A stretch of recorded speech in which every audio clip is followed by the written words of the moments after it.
It is said that this man, Prince Henry, the navigator of Portugal, came up with the idea of the transatlantic slave trade. He made Portugal the first European nation to engage in the slave trade from the mid-15th century. He followed countries such as Spain, Britain, France, Netherlands, Denmark, and Sweden. Africans were taken against their will and forced onto slave ships. They were then transported across the Atlantic Ocean. Slavery was supported and made legal by European government and monarch. This type of enslavement was practiced in European colony from the 16th century onwards.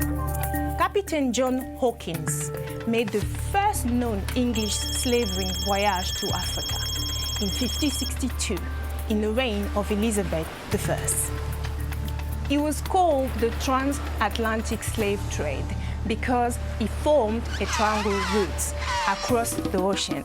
How did it actually work? The trader would leave European ports towards the African west coast. There, they capture Africans, load them into the ships. They sail across the Atlantic Ocean to America. Those Africans who had survived the journey were sold and put to work as slaves. Once the ship unloaded the slaves, they then returned to Europe with goods such as sugar, coffee, tobacco, rice, and later cotton, which has been produced by slave labor. The triangle, which involved 3 continents, was then completed.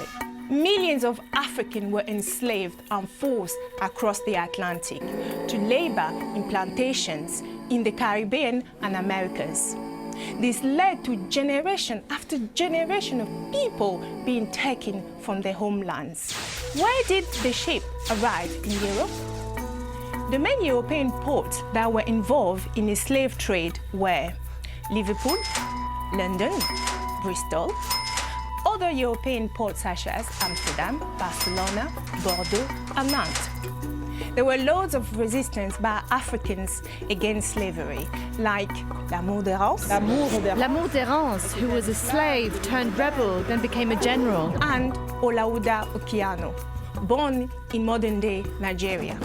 But the most successful slave rebellion in history was the 18th century Haitian Revolution, led by former slave Toussaint Louverture and later by Jean-Jacques Dessalines, who won the war against the French colonial rulers.